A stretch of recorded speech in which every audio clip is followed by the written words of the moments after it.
দোয়া ও স্মৃতিচারণ এবং আগামী রাষ্ট্র বিনির্মাণে জন আকাঙ্ক্ষা রাজনৈতিক শীর্ষ আলোচনা সভা।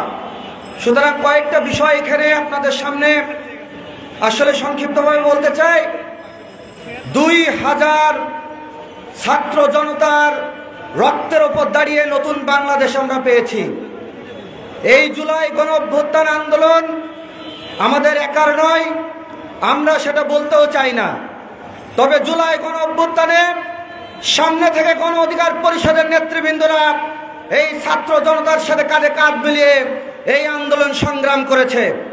সেই আন্দোলন সংগ্রামে গণ অধিকার পরিষদ এবং তার অঙ্গ সংগঠনের মোট 13 জন শহীদ হয়েছেন। আমাদের গণ অধিকার পরিষদের যে সকল সহযোদ্ধারা শহীদ হয়েছেন তাদের আত্মার মাগফিরাত কামনা করি এবং আমরা দৃঢ় কণ্ঠে একটা দাবি তুলতে চাই, যেহেতু রাষ্ট্র সংস্কার কিভাবে হবে বা আগামী জন আকাঙ্ক্ষার রাজনীতি কিভাবে হবে সেই উদ্দেশ্যে আজকের আলোচনা সভা। সেই রাষ্ট্র সংস্কারের প্রথম ধাপ হতে হবে 2000 ছাত্র জনতা যারা রাজপথে থেকে বাংলাদেশকে স্বাধীনতা এনে দিতে শহীদ হয়েছে, সেই সকল শহীদদের পরিবারকে সাথে নিয়ে তাদের মতামতের ভিত্তিতে আগামীতে যদি উপদেষ্টা পরিষদ বাড়াতে হয় সেই উপদেষ্টা পরিষদ নিয়োগ দিতে হবে। আমরা জানি ঢাকা বিশ্ববিদ্যালয়ের উদীয় তরুণরা এই বৈষম্য বিরোধী আন্দোলনে নেতৃত্ব দিয়েছে, পাশাপাশি বিভিন্ন বিশ্ববিদ্যালয়, বিভিন্ন প্রাইভেট বিশ্ববিদ্যালয়, স্কুল কলেজের নেতৃবৃন্দ এই আন্দোলনে নেতৃত্ব দিয়েছে। কিন্তু আমরা দেখছি প্রাইভেট বিশ্ববিদ্যালয় সহ বিভিন্ন বিশ্ববিদ্যালয় যারা গুরুত্বপূর্ণ ভূমিকা পালন করেছে তাদের মতামতকে উপেক্ষা করেই এই উপদেষ্টা পরিষদ নিয়োগ দেওয়া হচ্ছে। আমরা জানি ইতিমধ্যে 3 জন উপদেষ্টা পরিষদ নিয়োগ দেওয়া হয়েছে। কোথায় আলোচনা বসে কাদের মতামতের ভিত্তিতে এই আলোচনা পরিষদে এই উপদেষ্টা পরিষদে নিয়োগ দেওয়া হলো? তারা বৈষম্য বিরোধী যারা বর্তমান ছাত্র আন্দোলনে নেতৃত্ব দিচ্ছে তাই অধিকাংশ জানে না। সুতরাং এখানে সন্দেহের অবকাশ থাকে। আগামী রাষ্ট্র সংস্কারে যদি কোনো পদক্ষেপ নিতে হয় তাহলে বাংলাদেশের স্টেক হোল্ডার প্রত্যেকটি রাজনৈতিক সংগঠন, রাজনৈতিক দল এবং গুরুত্বপূর্ণ সংস্থার সাথে আলাপ আলোচনা করে আপনারা উপদেষ্টা পরিষদ বানাবেন। আর যদি উপদেষ্টা পরিষদ কার্যত ভূমিকা রাখতে হয় তাহলে সকল রাজনৈতিক দলের ঐক্যমত্যের ভিত্তিতে আপনারা জাতীয় সরকার গঠনের দিকে আগান। তাহলে হয়তোবা আমরা যে জন আকাঙ্ক্ষার রাজনীতি চাচ্ছি, জন আকাঙ্ক্ষার নতুন বাংলাদেশ চাচ্ছি সেটা সম্ভব হবে। তা না হলে বৃহত্তর রাজনৈতিক দলগুলোকে মাঠের বাইরে রেখে, আলোচনার বাইরে রেখে যদি আপনারা গোপনে গোপনে আপনারা রাষ্ট্র পরিকল্পনা, রাষ্ট্র পরিচালনার পরিকল্পনা করেন তাহলে সেটা সফল হবে না।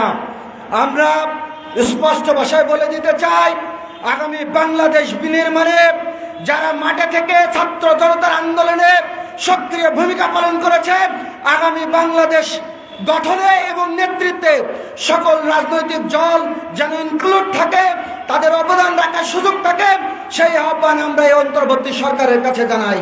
গণ অধিকার পরিষদ যেভাবে অতীতেও জনগণের পাশে ছিল, জনগণের দাবি আদায়ের পাশে ছিল, জুলাই গণ অভ্যুত্থানের পাশে ছিল, ইনশাল্লাহ আগামীতেও যে কোনো আন্দোলন সংগ্রামে নতুন বাংলাদেশ বিনির্মাণে, জন আকাঙ্ক্ষার বাংলাদেশ বিনির্মাণে ইনশাল্লাহ জনগণের পাশে থাকবে গণ অধিকার পরিষদ।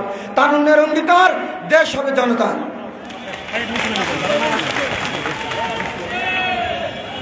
সংগ্রামী উপস্থিতি, আমাদের মধ্যে উপস্থিত হয়েছেন গণ অধিকার পরিষদ কেন্দ্রীয় পরিষদের সংগ্রামী সাধারণ সম্পাদক, সাবেক ছাত্রনেতা জনাব রাশেদ খান। জনাব রাশেদ খানকে সবাই করতালি দিয়ে অভিনন্দন জানান। সংগ্রামী উপস্থিতি, এই পর্যায়ে বক্তব্য রাখবেন ছাত্র অধিকার পরিষদ কেন্দ্রীয় পরিষদের সম্মানিত সভাপতি, সারা বাংলার ছাত্র জনতার আইকন জনাব বিনিয়ামিন মোল্লা, কারা নির্যাতিত নেতা বিনিয়ামিন মোল্লা।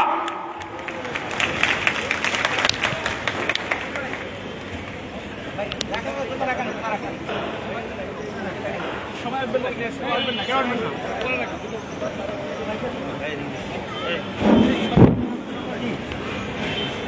শিক্ষা অধিকার প্রগতির মূলমন্ত্রে উজ্জীবিত কোটা সংস্কার আন্দোলনের অগ্নিগর্ভ থেকে জন্ম নেওয়া সংগঠন, রাজপথের শ্রম ঘাম রক্ত জবার পরশে বেড়ে ওঠা সংগঠন, শহীদের রত্ন স্নাত আহতদের আহাজারিতে আপ্লুত সংগঠন বাংলাদেশ ছাত্র অধিকার পরিষদের পক্ষ থেকে আজকে ছাত্র জনতার জুলাই বিপ্লবে আহতদের সুস্থতা কামনা ও শহীদদের স্মরণে দোয়া, স্মৃতিচারণ এবং বিপ্লবোত্তর নতুন বাংলাদেশ বিনির্মাণে রাষ্ট্র সংস্কার ও জন আকাঙ্ক্ষা শীর্ষক আলোচনা সভার পক্ষ থেকে সবাইকে জানাচ্ছি রক্তিম শুভেচ্ছা ও অভিনন্দন। দীর্ঘ ৬-৭টি বছর ধরে এই অধিকার পরিষদের যে লড়াই, যে সংগ্রাম, তারই পথ ধরেই এই ২০২৪ সালের গণ অভ্যুত্থান। যদি ২০১৮ সালে কোটা সংস্কার আন্দোলন না হতো, যদি ২০১৮ সালে এই নুরুল হক, রাশেদ খান তাদের জন্ম না হতো, যদি ঢাকা বিশ্ববিদ্যালয়ে ডাকসু নির্বাচনের ভিতর দিয়ে এই ছাত্র অধিকার পরিষদ ঢাকা বিশ্ববিদ্যালয়ের শিক্ষার্থীদের জনসমর্থনে বিজিত না হতো, যদি ২০২১ সালে ঢাকা বিশ্ববিদ্যালয়ের মহর্তলায় বাংলাদেশ ছাত্র অধিকার পরিষদ নামে দলীয় দাসত্ব ও লেজুর ভিত্তির বাইরে পেশি শক্তি ও কালো টাকার রাজনীতিকে চ্যালেঞ্জ করার জন্য ছাত্র সংগঠন তৈরি না করত, আজকের বাংলাদেশে এই গণ অভ্যুত্থান হতো না।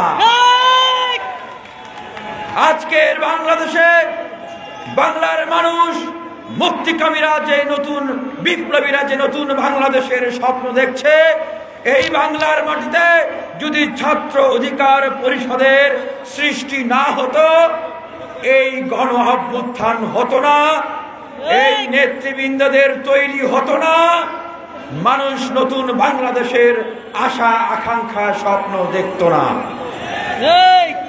তাই বলতে চাচ্ছি, সেই ফ্যাসিবাদী আওয়ামী লীগ শাসন আমলের সময়ে ঠিক যেভাবে এই উদীয়মান তারুণ্যের শক্তিকে দমন করার জন্য, তাদেরকে ধ্বংস করার জন্য গোয়েন্দা সংস্থা এবং আওয়ামী লীগ জাতীয় আন্তর্জাতিক চক্রান্তর মাধ্যমে এই ছাত্র অধিকার পরিষদ, এই গণ অধিকার পরিষদের বিরুদ্ধে ষড়যন্ত্র করা হয়েছে, চক্রান্তর ফাঁদ পাতা হয়েছে, আমাদেরকে জেলে নেওয়া হয়েছে, আমাদের উপরে হামলা করা হয়েছে, আমাদেরকে জুলুম করা হয়েছে, আমাদেরকে এমপি মন্ত্রী হওয়ার অফার করা হয়েছে, কিন্তু আমরা টলি নাই। ঠিক এখনো দেখছি এই গণ অধিকার পরিষদকে নিয়ে জাতীয় এবং আন্তর্জাতিক পর্যায়ে সেই ষড়যন্ত্র থেমে নেই।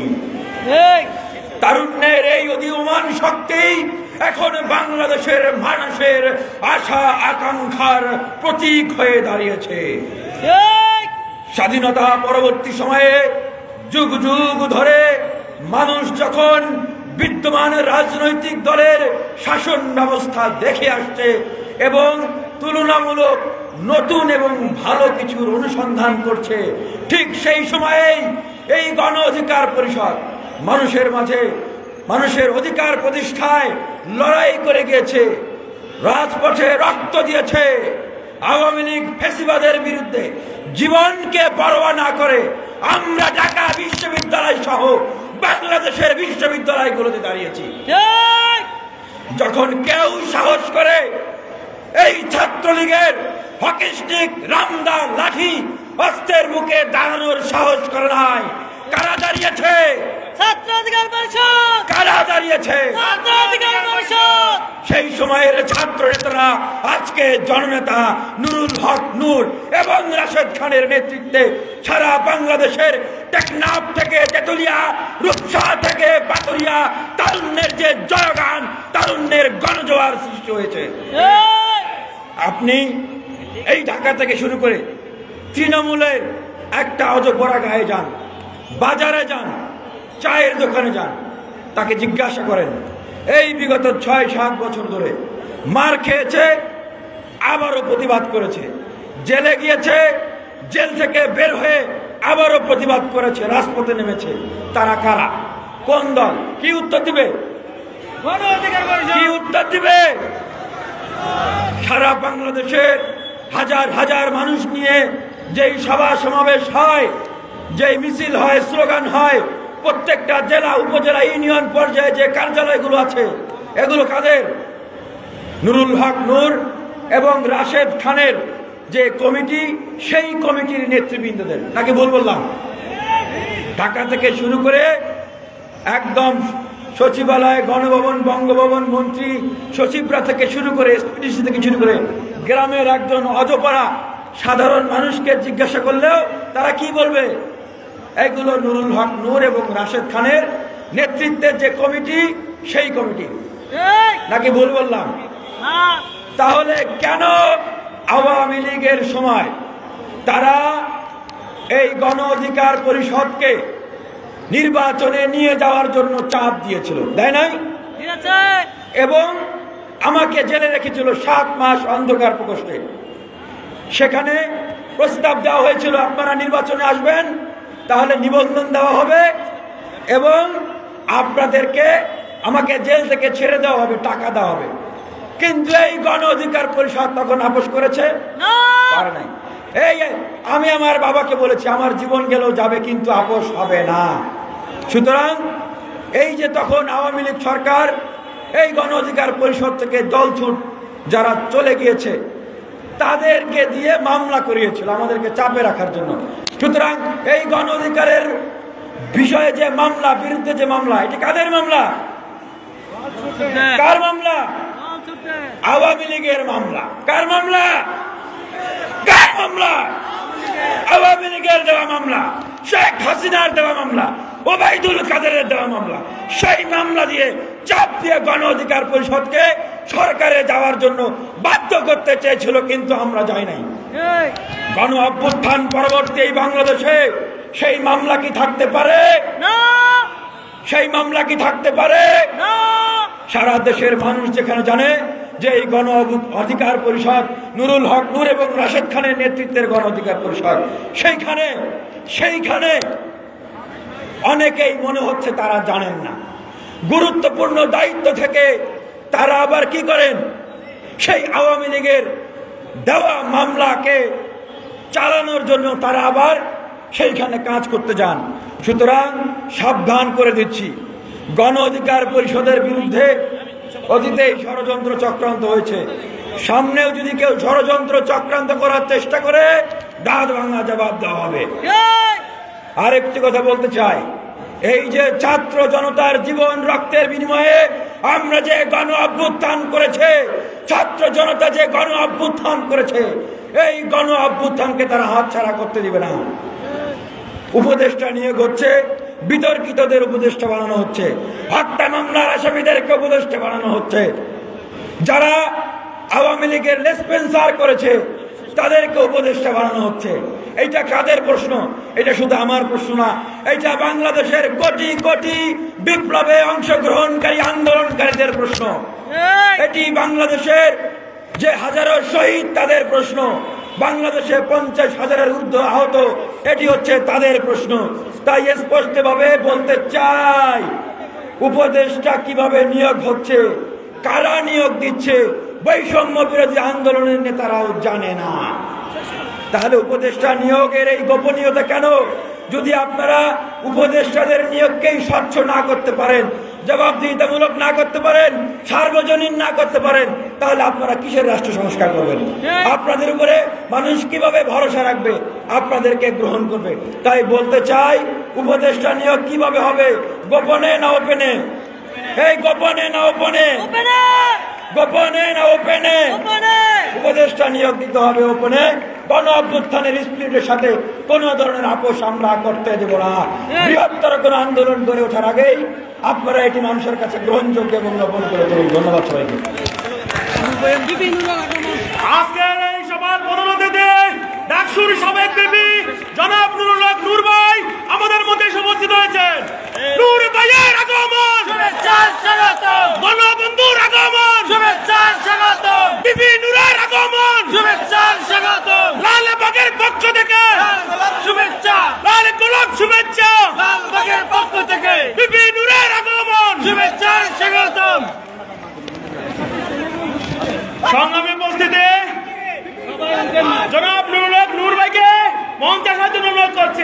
আর বাকিরা সবাই যাদেরকে বলবো না কেউ মঞ্চে আসবেন না প্লিজ। পিছনে চেয়ার আছে, প্রত্যেকের চেয়ার আছে, কিছু চেয়ার এখনো খালি আছে, আপনি এখানে বসে যান প্লিজ। আর যারা বাম পাশে এবং ডান পাশে দাঁড়িয়ে আছেন সবাই পিছনে চলে যান, চেয়ার আছে ওদিকে বসে যান। এই পর্যায়ে বক্তব্য রাখার জন্য অনুরোধ করছি, আমাদের এখানে উপস্থিত হয়েছেন একজন শহীদ পিতা, যারা এই 24-এর জুলাই বিপ্লবে যাদের জীবনের বিনিময়ে আজকে আমরা এই স্বাধীন নতুন করে বাংলাদেশটা পেয়েছি, সেই শহীদের গর্বিত পিতা জনাব খালেদ সাইফুল্লাহর পিতা আমাদের মঞ্চে আছেন। আমরা ওনার কাছ থেকে অল্প সময়ের জন্য এক ওনার স্মৃতিচারণ শুনতে চাচ্ছি। প্লিজ আপনাকে অনুরোধ করছি, আপনার সন্তান এবং আমাদের দেশ নিয়ে, আমাদের ভাবনা নিয়ে আপনি সংক্ষেপে আমাদেরকে আপনার বক্তব্য উপস্থাপন করুন।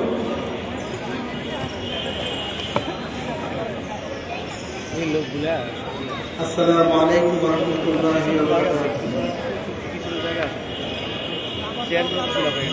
আজকের এই লালবাগের গণ অধিকার পরিষদে আমাদের মঞ্চে উপস্থিত আছেন সম্মানিত গণ অধিকার পরিষদের সভাপতি ভিপি নুরুল হক নুরু, আপনারা সবাই চেনেন, আমাদের সকলের পরিচিত লোক, এবং কেন্দ্রীয় সেক্রেটারি রাশেদ খান ও আমার প্রাণপ্রিয় লালবাগ থানার বাংলাদেশের সমস্ত জেলা থেকে আগত গণ অধিকার পরিষদের নেতৃবৃন্দ, সবাইকে আমি আমার সংগ্রামী সালাম জানাচ্ছি। আসসালামু আলাইকুম ওয়া রাহমাতুল্লাহি ওয়া বারাকাতুহু। জুলাই আন্দোলন বাংলাদেশের পরিপূর্ণ স্বাধীনতা। আমরা একটা গান শুনেছিলাম ৭১-এর যুদ্ধের, এক সাগর ও রক্তের বিনিময়ে বাংলার স্বাধীনতা আনলো যারা, আমরা তোমাদের ভুলব না। তো এই কথাটা আমরা ইতিপূর্বে ৫২-র ভাষা আন্দোলনের শহীদদের জন্য বলে থাকতাম, ৭১-এর শহীদদের জন্য বলতাম। আসলে আমি যতটুকু জানি, জুলাই আন্দোলনে এ পর্যন্ত ১৬০০ শহীদের তালিকাবদ্ধ হয়েছে, আরও তালিকার বাইরে রয়েছে প্রায় ১০০০-এর উপরে।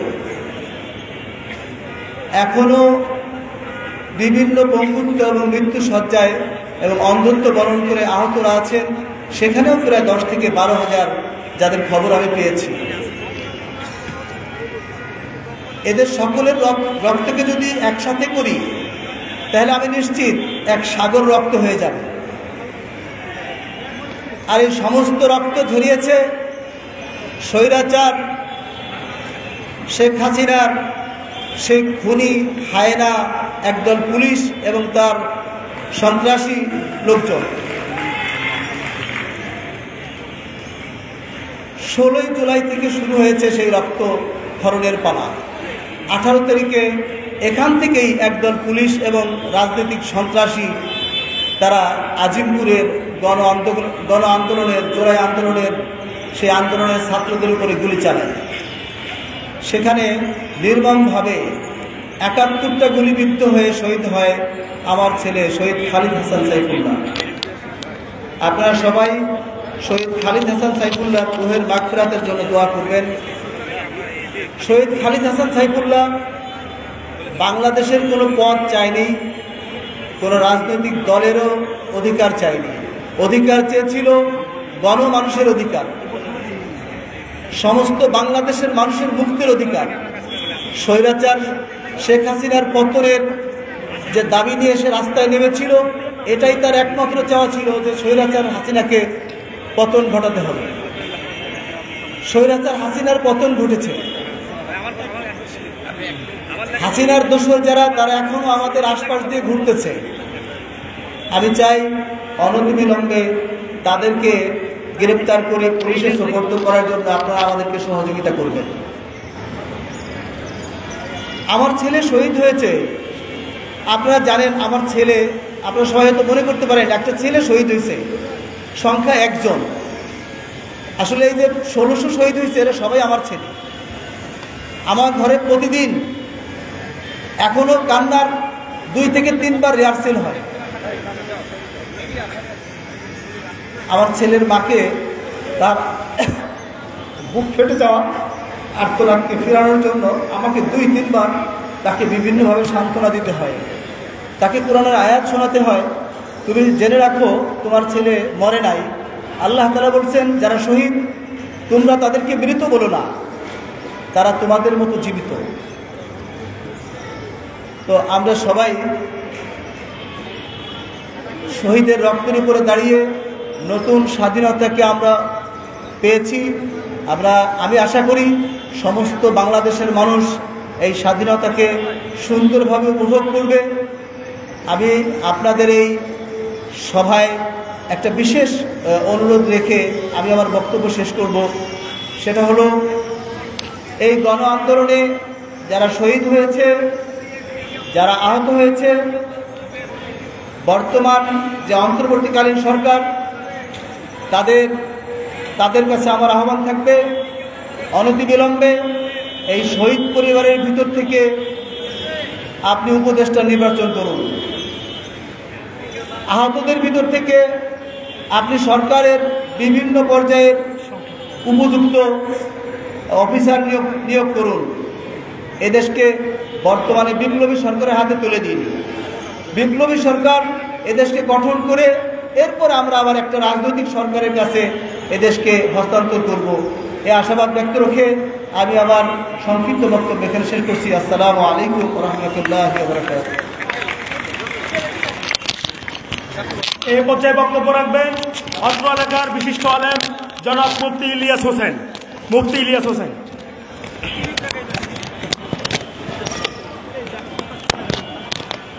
বিসমিল্লাহির রহমানির রহিম।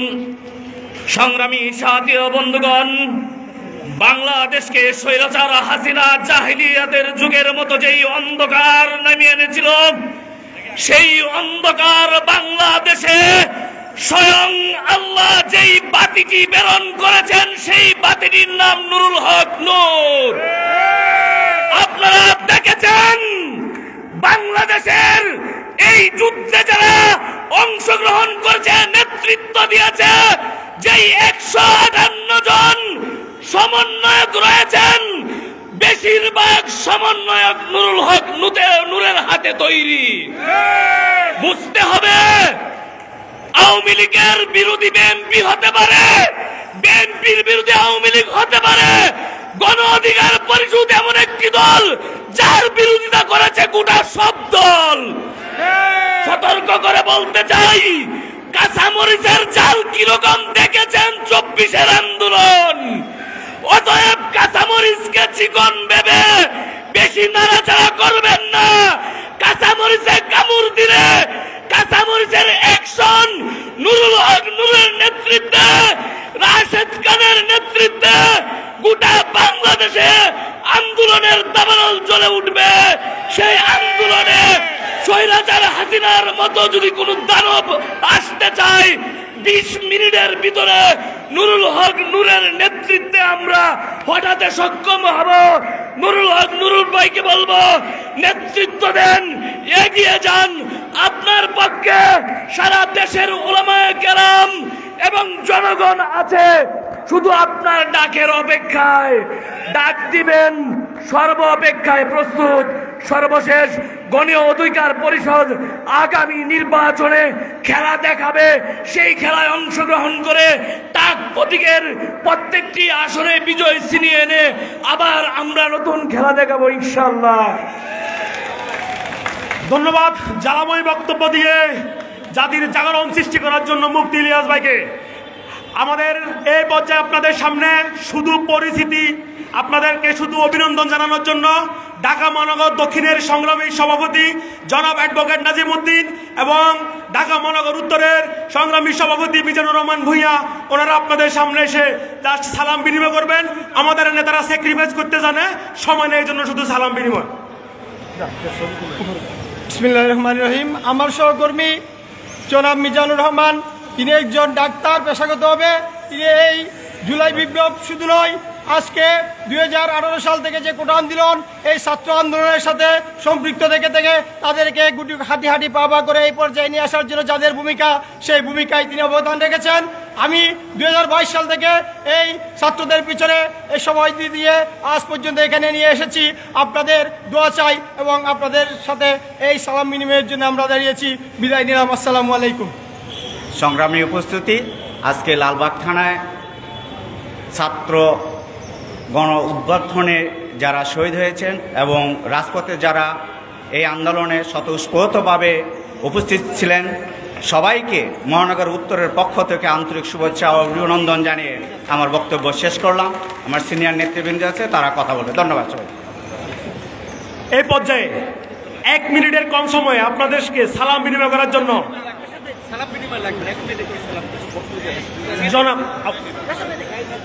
এখন বক্তব্য রাখবেন সংক্ষেপে গণ অধিকার পরিষদ সংগ্রামী সাধারণ সম্পাদক জনাব রাশেদ খান। জনাব রাশেদ খান।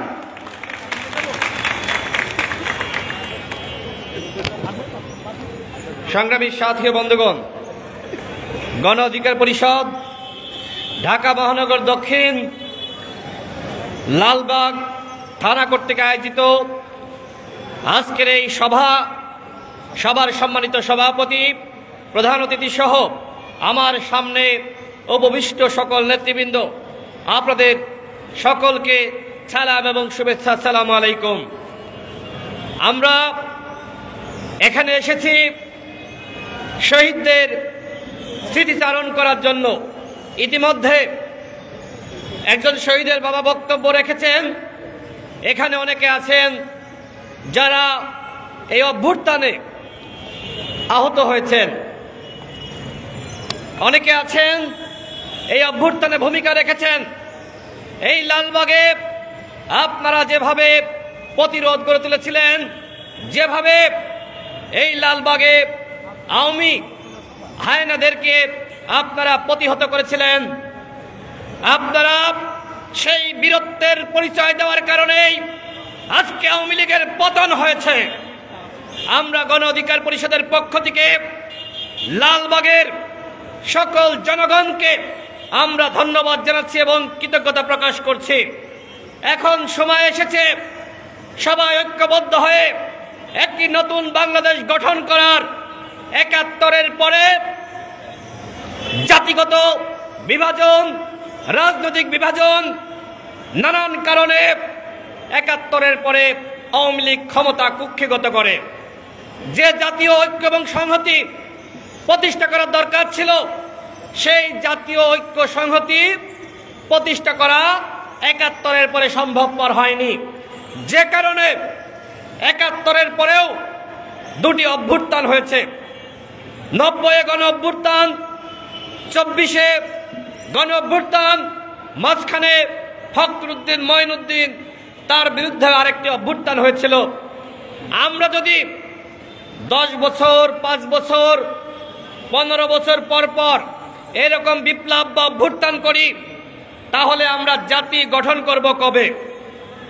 আমরা কবে দেশ গঠন করব? সুতরাং এই 24-এ আরেকবার সুযোগ এসেছে এই জাতিকে নতুন করে গঠন করা, রাষ্ট্র সংস্কার করা, নতুন বাংলাদেশ বিনির্মাণ করা। এই বাংলাদেশ বিনির্মাণ করার জন্য আমাদের সকলকে ঐক্যবদ্ধ থাকতে হবে।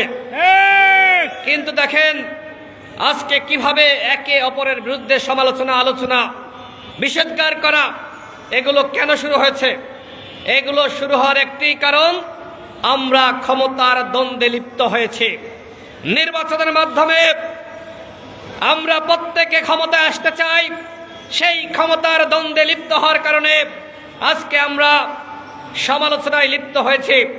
আমি বাংলাদেশের রাজনৈতিক দলগুলোর প্রতি আমি আহ্বান রাখতে চাই, আসুন আমাদের সকলকে একটি স্লোগান শুরু করতে হবে, বিভেদ ভুলে ঐক্য, এটি হোক মোদের লক্ষ্য।